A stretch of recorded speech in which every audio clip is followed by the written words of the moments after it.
Bismillahirrahmanirrahim. Assalamualaikum warahmatullahi wabarakatuh. Salam sejahtera bagi kita semua. Pada kesempatan kali ini, kami akan mempresentasikan hasil diskusi kami mengenai perancangan struktur beton bertulang. Dan ini anggota kelompok kami. Yang pertama ada Nova Dwi Pamungkas dengan NIM D1210002. Selanjutnya ada Ferry Ardian Nova Listianto dengan NIM D1210025. Kemudian ada saya sendiri dengan Karimah Ramadhania dengan NIM D1210029. Selanjutnya ada Dega Rofian Tama dengan NIM D1210035. Dan yang terakhir ada Mentari Putri Maharani dengan NIM D1210037. Pembahasan selanjutnya akan disampaikan oleh rekan saya. Kepada Nova Dwi Pamungkas, saya persilahkan.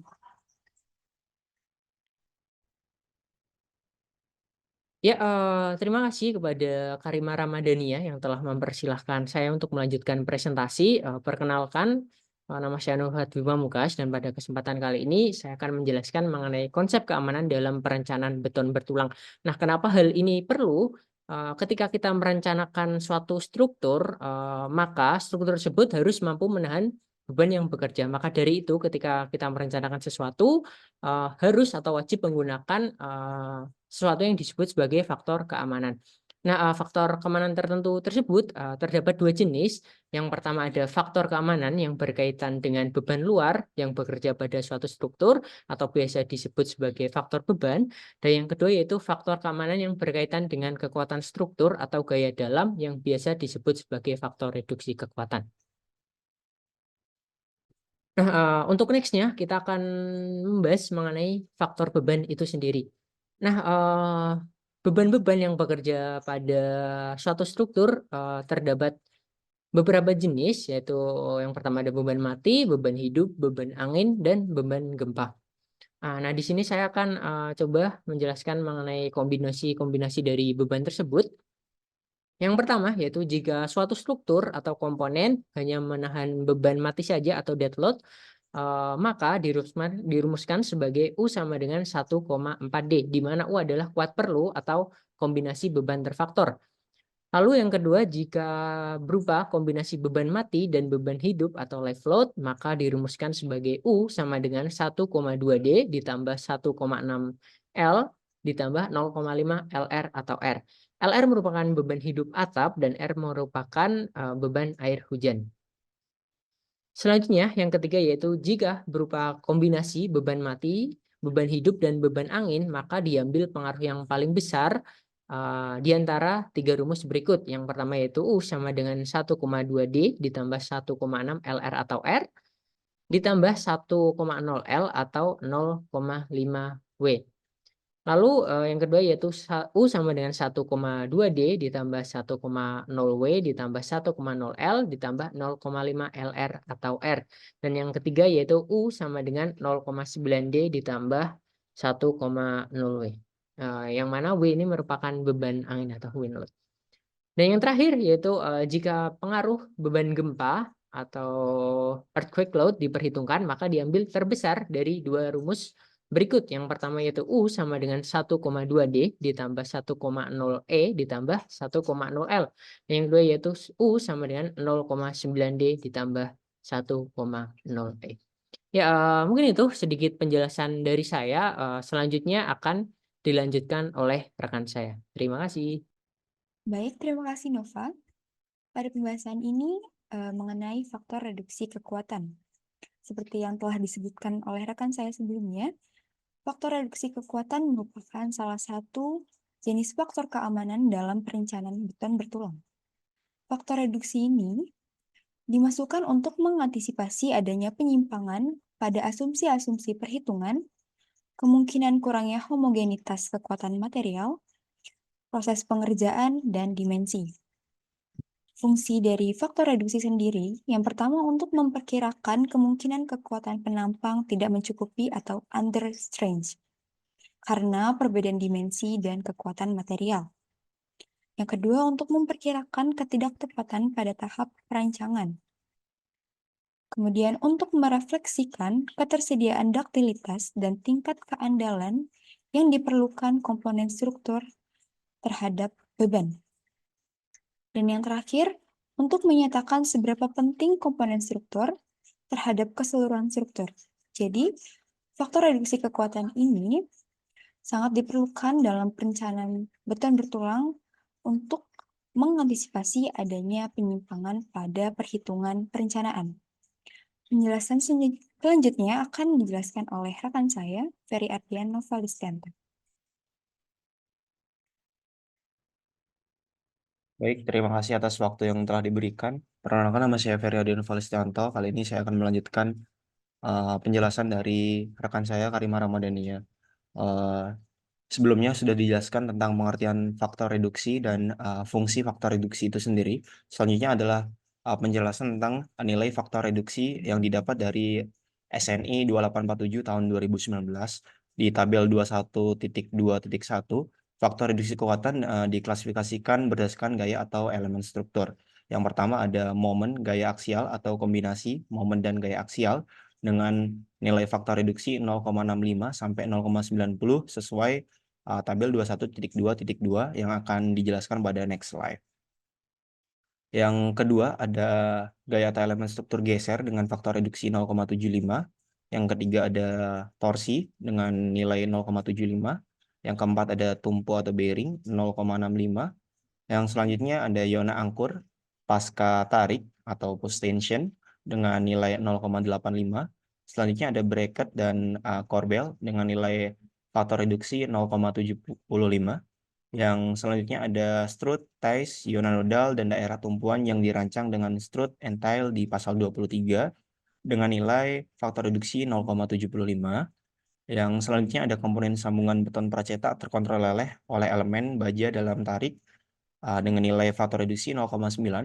Selanjutnya ada beton polos dengan nilai faktor reduksi 0,6. Dan yang terakhir ada angkur dalam elemen beton dengan nilai 0,45 sampai 0,75. Yang selanjutnya menjelaskan tadi yang di poin A pada slide sebelumnya, yaitu tabel 21.2.2, yaitu faktor reduksi kekuatan untuk momen gaya aksial atau kombinasi momen dan gaya aksial. Untuk tabel ini, faktor-faktor yang mempengaruhi faktor reduksi ada regangan tarik neto atau epsilon T. Yang kedua ada jenis kegagalan atau klasifikasi kegagalan. Yang ketiga ada jenis tulangan, apakah itu memakai spiral ataupun tulangan lainnya. Yang pertama, nilai epsilon T kurang dari sama dengan epsilon TY dengan klasifikasi kegagalan tekanan terkontrol. Jika spiral maka nilainya adalah 0,75 dan jika tulangan lainnya maka nilainya 0,65. Yang kedua ada epsilon TY kurang dari epsilon T kurang dari 0,005 dengan klasifikasi transisi, maka untuk nilai faktor reduksi memakai tulangan spiral nilainya adalah 0,75 plus 0,15 dikali dalam kurung epsilon T dikurangi epsilon TY dalam kurung tutup kurung dibagi buka kurung 0,05 min epsilon TY tutup kurung. Dan untuk tulangan lainnya nilainya adalah 0,65 ditambah 0,25 dikali dalam kurung epsilon T min epsilon TY tutup kurung dibagi buka kurung 0,005 dikurangi epsilon TY tutup kurung. Dan yang terakhir ada epsilon T lebih dari pada 0 lebih dari sama dengan 0,005 dengan klasifikasi tegangan terkontrol dengan nilai faktor reduksi jika memakai tulangan spiral nilainya adalah 0,9 dan jika memakai tulangan lainnya maka nilainya adalah 0,9 juga. Yang di bawah ini ada diagram regangan di mana yang atas adalah daerah tension atau daerah compression atau daerah tekan. Yang di bawah adalah daerah tension atau daerah tarik. Di mana C di sini adalah panjang daerah tekan, sedangkan DT itu adalah pengurangan dari B, maksud saya H atau tinggi balok dikurangi dengan DS atau tulangan terdekat dengan serat tarik beton terluar. Selanjutnya ada penjelasan dari variabel tadi, ada epsilon CU adalah regangan maksimum yang digunakan pada serat tekan beton terjauh. Epsilon T adalah regangan tarik neto dalam lapisan terjauh baja tarik longitudinal pada kekuatan nominal, tidak termasuk regangan akibat dari prategang efektif, rangkak, susut, dan suhu. Dan yang terakhir ada epsilon TY itu adalah nilai regangan tarik neto pada lapisan terluar dari tulangan tarik longitudinal yang digunakan untuk menentukan penapang terkontrol tekan. Selanjutnya akan dilanjutkan teman saya, Mentari Putri Maharani.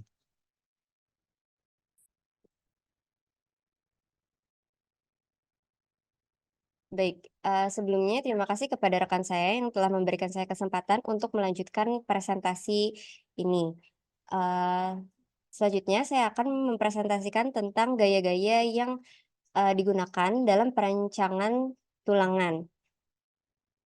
Gaya yang bekerja dalam perancangan tulangan terdapat atau dapat dibagi menjadi dua bagian, yaitu gaya luar dan gaya dalam.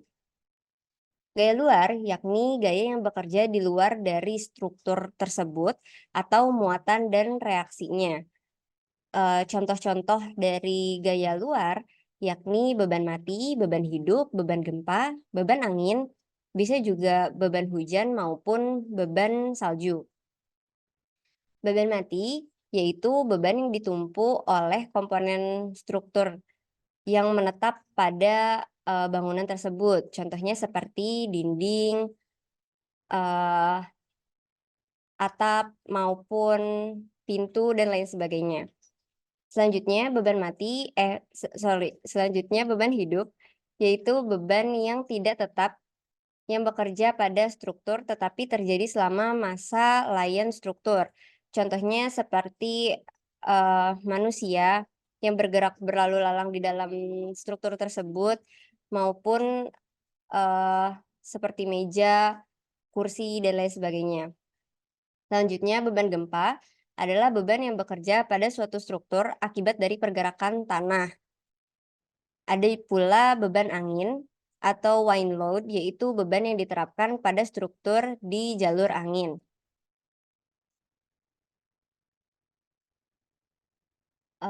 Pada poin kedua, yaitu gaya dalam. Gaya dalam adalah gaya-gaya yang bekerja di dalam struktur itu sendiri, yang merambat dari muatan kepada reaksi perletakan dengan contoh seperti gaya lintang, gaya aksial, momen lentur, tegangan, serta regangan. Gaya lintang merupakan gaya yang akan menahan geser jika terjadi pada balok. Gaya aksial yaitu gaya yang bekerja pada pusat aksis dari elemen struktur. Momen lentur yaitu dapat diperoleh dengan menerapkan jenis beban lainnya pada elemen struktur. Tegangan adalah besarnya gaya yang diberikan oleh molekul-molekul terhadap luasan penampangnya. Regangan adalah pertambahan panjang suatu benda terhadap panjang mula-mula yang disebabkan oleh adanya gaya luar yang mempengaruhi benda. Dan selanjutnya akan dijelaskan oleh rekan saya, Dega Rofiantama. Saya persilahkan. Baik, di sini saya akan melanjutkan penjelasannya. Saya akan menjelaskan mengenai preliminary design balok. Jadi preliminary design balok itu adalah perkiraan awal dimensi dari balok, di mana dalam penentuan dimensi umumnya kita dari persyaratan arsitektur, pengalaman, ataupun mengasumsikan tinggi lebar lalu mengubahnya dengan trial error sesuai kebutuhan atau beban yang ditopang oleh balok tersebut. Tetapi dalam SNI 2847/2019 udah diatur di mana disesuaikan dengan kondisi peletakan dan panjang dari balok tersebut. Oke, di sini saya akan menjelaskan pada tabel 9.3.11 di sini terdapat 4 kondisi peletakan di mana peletakan sederhana yaitu seperti biasa dipanggil dengan simple beam dengan rumus seperti itu L/16. Lalu menurut satu sisi adalah di mana balok tersebut diteruskan di satu sisinya seperti ini. Dan ketika menurut dua sisi berarti di kanan dan kiri balok tersebut akan diteruskan seperti ini. Jadi balok di tengah ini merupakan balok menerus dua sisi dan cantilever merupakan ditumpu jepit seperti yang kita ketahui. Oke, Di sini saya akan langsung menjelaskan dengan contoh soal. Di sini saya akan menghitung eh, balok yang ada di sini, benang 6 meter ini. Di sini ada balok benang meter dengan peletakannya ini adalah menerus di satu sisinya, yaitu balok di sini diteruskan satu sisi ke sini. Dengan rumus berarti menurut satu sisi adalah panjang dari balok tersebut per 18,5. Di sini dimasukkan 600 per 6000 mm per 18,5 didapatkan 324,324 mm. Di mana bisa dibulatkan ke atas tingginya menjadi 350 mm. Oke, selanjutnya yaitu adalah pada SNI 2847 juga menyebutkan balok SRM PMK harus memenuhi batasan berikut. Jadi terdapat lanjutan dalam menentukan dimensi balok tersebut, yaitu dengan menghitung dengan syarat-syarat berat bersih LN harus minimal 4D.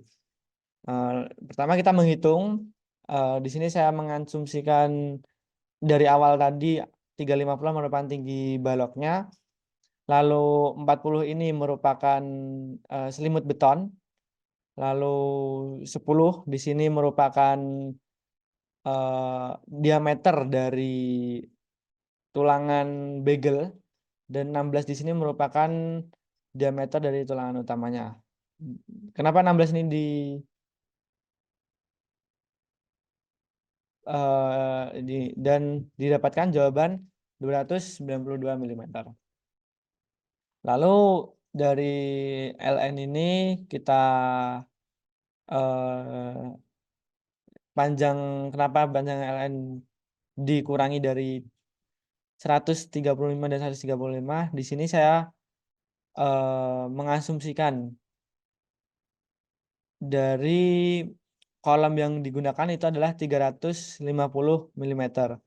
Jadi ketika panjang sini ke sini adalah merupakan 350, yang kita gunakan hanyalah setengahnya ini. Jadi di sini kita masukkan 175 di ujung sini dan dikurangi 175 di ujung sini. Kita dapatkan LN 5650 lebih besar dari 4 kali D-nya. Berarti syarat nomor 1 oke, memenuhi. Lalu syarat nomor 2 yaitu lebar penampang harus sekurangnya lebih kecil dari 0,3 H dan 250 mili. Ini saya hapus dulu.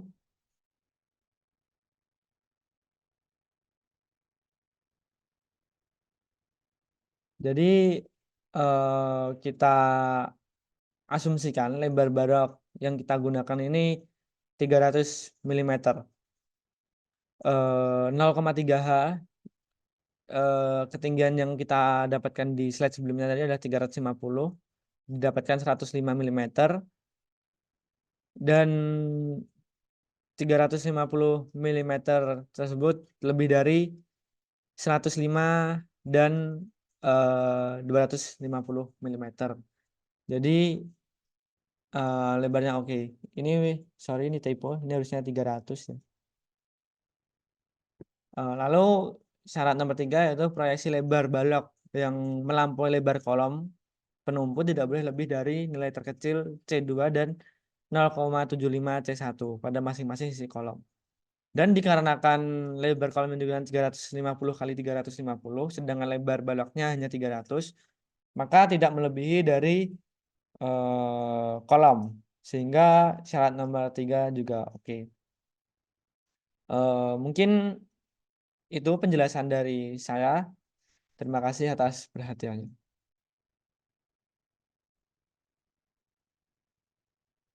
Berdasarkan penjelasan-penjelasan sebelumnya, dapat disimpulkan bahwa dalam merencanakan struktur beton bertulang, yang pertama kita harus memperhitungkan faktor keamanan yang terdiri dari 2 jenis, yaitu faktor beban dan faktor reduksi kekuatan. Kemudian kita juga perlu memperhitungkan gaya-gaya yang bekerja pada struktur tersebut, yakni gaya luar dan gaya dalam. Dan yang terakhir, kita dapat memperkirakan dimensi dari balok yang sesuai dengan SNI yang ditinjau dari kondisi perletakan serta panjang balok. Sekian presentasi kami, kurang lebihnya mohon maaf. Terima kasih. Wassalamualaikum warahmatullahi wabarakatuh.